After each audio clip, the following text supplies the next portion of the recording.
morning from Congleton. Congleton, where George has just decided to help the world's soil supply. What, how? A minute ago. He was filling up he was making dirt, eventually. Anyway, Congleton is a bit of a walk from here, the actual center of town. But there is a cafe there, an Italian cafe that sells crema, that sells dolce.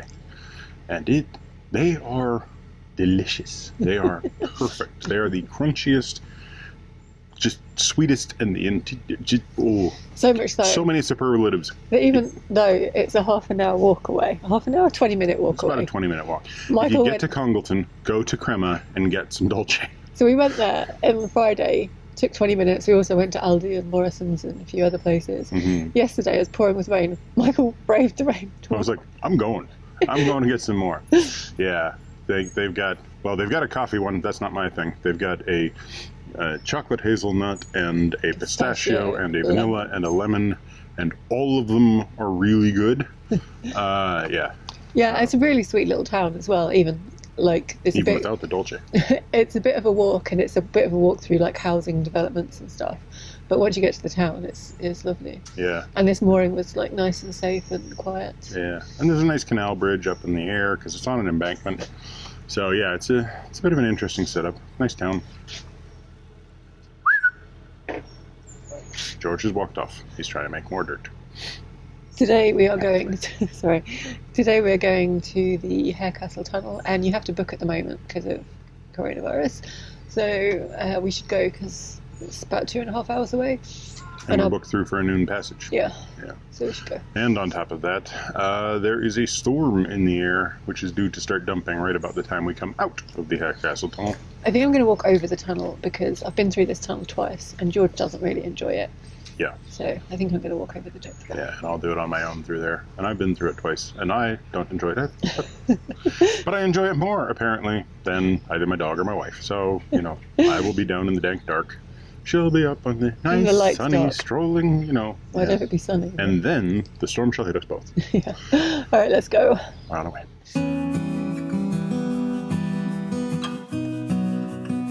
I think it's fair to say that out of the three of us, George is the most excited about today's cruise.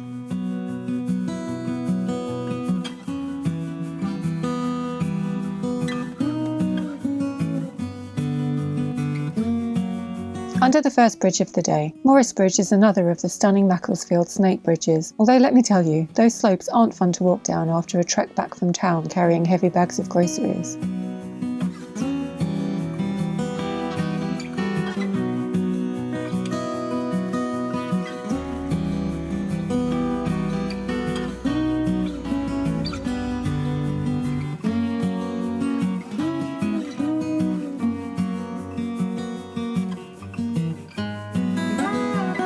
The canal passes through the outskirts of Congleton for a further half a mile or so, and then we reach the cast iron trough of the aqueduct that crosses the Congleton Road.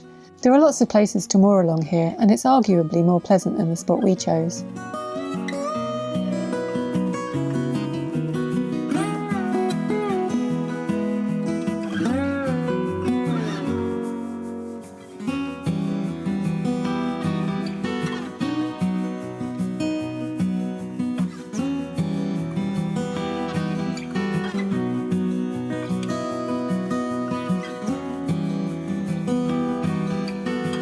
At Lambert's Lane Bridge, George and I hop onto the boat, and here's what one of those snake bridge slopes looks like from the tiller.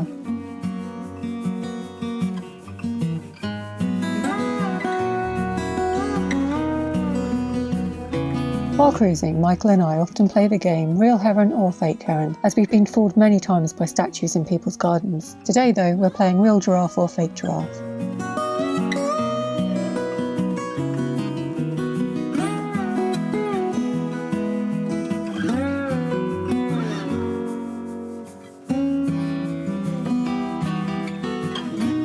Does anyone know how this bridge came to be called Billy Tight's Footbridge? I think it's a really wonderful name, but would love to know the story behind it.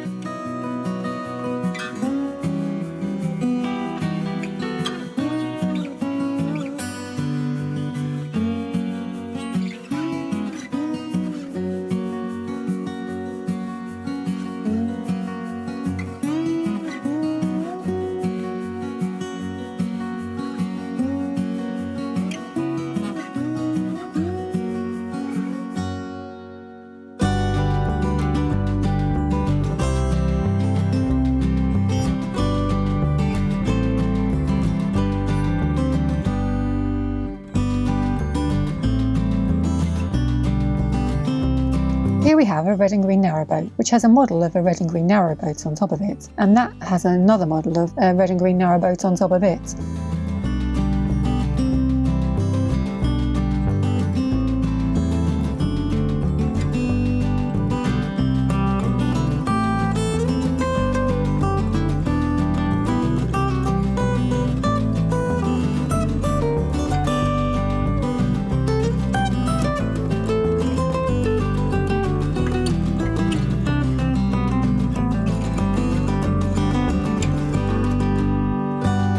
There are 4 miles between the town of Congleton, where we stayed last night, and Hall Green Stop Block and the junction with the Trent Mersey Canal, and then there's a further mile to the tunnel itself. When we reach the main line of the Trent Mersey, we'll be back on familiar territory again.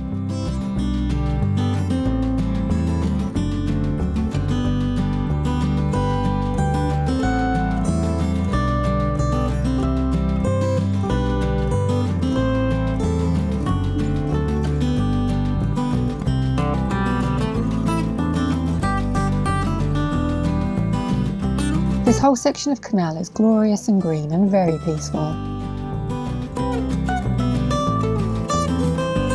Passing moored boats, we always drop our speed to tick over, and I love seeing what boaters have done with the little bits of land they moor against. If we ever stop moving, I would definitely prefer a mooring like this.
There's a hire base here at Heritage Narrowboats for anyone interested in doing the 4 counties or Cheshire Ring.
Being a stop lock, this lock only drops us down a foot or so. It was just here to control the water between the 2 canal companies, as below the lock we'll be joining the Hall Green branch of the Trent Mersey Canal.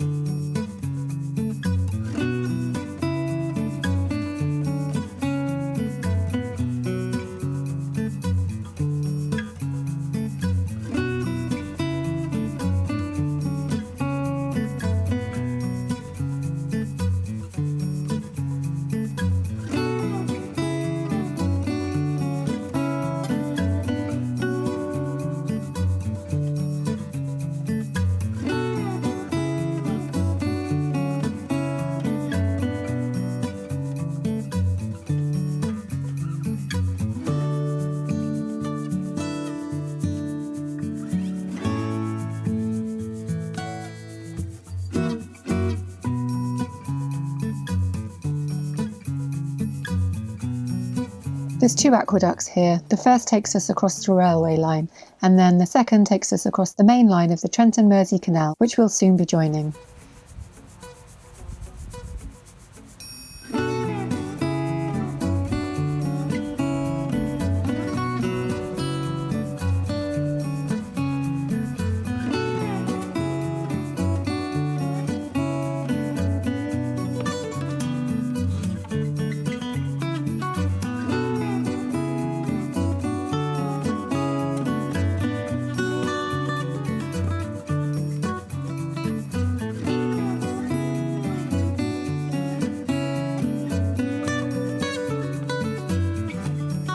There is definitely only room for one-way traffic here, so Michael moves into a gap to wait for the boat to pass.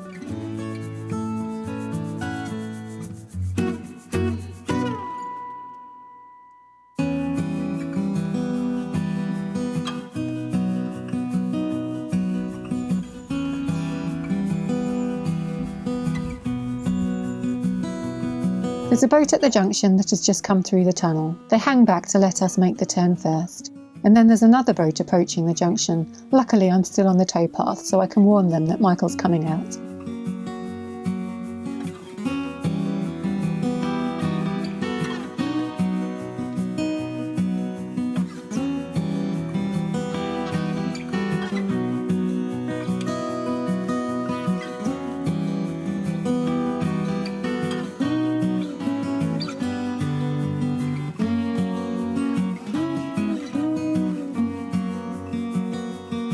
All these boats must have travelled through the tunnel together. I remember when we came through that way. It was a bit frustrating, as we were all backed up at the locks to Redbull, and even though those locks are in pairs, quite often only one of them works.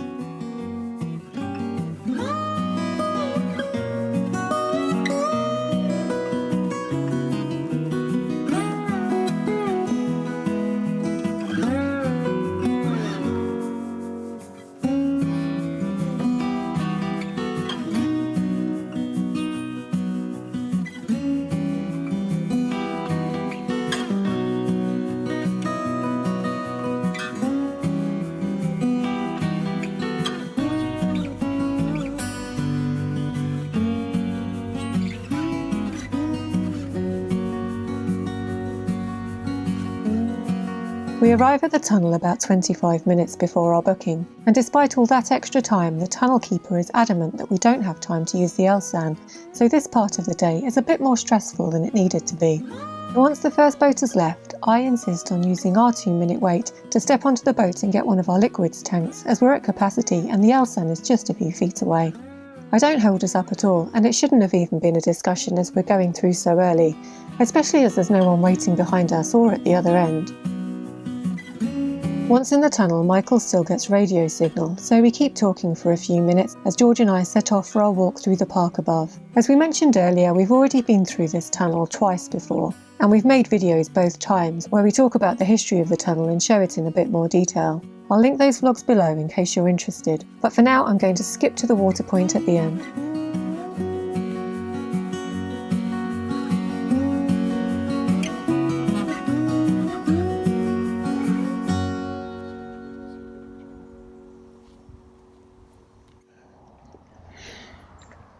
That's the Harecastle Tunnel. and I have found a little green birdie. Michael just sat down and said, No, we're not going there. I was trying to make Joe laugh. I did make Joe laugh at my expense, because I was talking about a small rooster, who admittedly may not be actually a rooster. It may be some sort of a parrot. No, well, that is definitely not a parrot. It's not apparent that this is a parrot. It is apparent that it is some sort of good boy little green bird. One way or another, whoever lost their little green bird on the table here, it's sitting here on the social distancing decal. So back on the Trent Mersey. Yep, off of new ground, heading out of the north. Yeah, heading south. Which is really sad. I have loved the north of England. I am probably one of the few Americans to ever actually spend... To have been to Diggle, for a start. Yeah, any time in Diggle. Not any time, but, Diggle upon all the other, including all the other places. I've spent a lot of time in the north, and I like the north of England a lot. I miss Yorkshire. I miss Lancashire. I miss Lancaster itself. That was nice. York was great. It's a beautiful area. Diggle, best fish and chips. Although I didn't have the fish, I just had the chips. The fish was good and the chips were good. Oh, I want fish and chips now. Yeah. Here we're kind of in the middle of nowhere, but up the hill is Tunstall, Tunstall, I think you said. So we're going to head up there tomorrow because we need to use the post office. So yeah, we're going to just stop here. Yeah, for the evening. So it's quite nice to finish the section, to finish the Macclesfield, to complete our map. Mm-hmm. But it's really sad at the same time. Yeah. Well, because for one thing, that's it for new ground until we get to the Fosdyke. The Fosdyke. Well, not the Fosdyke. The Upper Trent. Oh yeah. We still have the section past Nottingham, which I've been trying to get to for years because, well, apparently there's talking foxes. Anyway, once we get there, we will be on new ground again. But basically, that means that for most of the rest of the winter, at least, we're off new ground. We're on old, treaded waters, places we've been. Because, I know that just an hour and a half that way, not even, is a Truro Basin, and I know where there's a walk from there to a small little Middle Eastern grocery. Are we stopping there for the night then? No, probably not. We'll probably just go down and get our way most of the way to Stone, I think. I don't know. I think we need to look at the stoppages to see what we need to get past and when. And then, work out what we're going to do, I guess. But yeah. Came through the tunnel with it was basically pretty boring. There was a boat in front of me the whole time, so I had to sort of keep pace with that. And, so I spent most of the time just watching the lights on the back of the boat and making sure that I wasn't getting too close. So I really couldn't do anything else but pay attention to not hitting my head on the roof. And, but there was one bit of excitement. The boat drifted a little bit to the left just because I kind of lost track. I was watching them, not the front of my boat, and we kept creeping to the left, and a stone reached out and moved the ladder on the boat near our coal, and I was like, uh-oh, and then a second later there was a reached out. Crunch! And, we left a bunch of masonry on the front of the boat, and we flattened, completely flattened, well, not completely flattened, but largely flattened down our old rusted rain hat that we put on our chimney when we're moving. Yeah. I've been meaning to get a replacement for that anyway because it's been rough. It's rusted out. It's pretty much rust now. Yeah. But George and I had a lovely walk over the top. So. Yeah, well, I came out and I waited 15 minutes before I heard from you on the radio. Oh, really? So you've been here a while? Yeah, I kept being Earth to Jojo, Captain Joe. Earth to Joe, Earth to George, hello. Because we came through in such a rush, I wanted to get a drink. I wanted to take my jacket and my jumper off. I wanted to get a ball for George. I didn't do any of that, so it was a bit annoying. But no. Well, because we arrived and we were supposed to be leaving in half an hour, but they basically just moved us through as fast as possible. Because it turns out we were the last boat of the day, and I think he wanted to go home. Yeah. Basically. Yeah. But he said he didn't have time to use the Elsan, but I used it anyway because I did have time. Yes, and we needed to use the Elsan. That's why we arrived early. It wasn't because we wanted to go through early. It was because we wanted to use the Elsan. But anyway, that email's a bit misleading, or he's a bit misleading. George, what was in your mouth? What is in your mouth? You foul bursty. What is it? It's a rubber balloon. Oh. It is a foul, swampish. Oh, look at his tongue. Yes, it is. We're going to have to deal with that. It's not a toy. He thinks he's found a toy. I just don't want him swallowing it. Yes. So, on that note, I'll have to get a shot of that thing.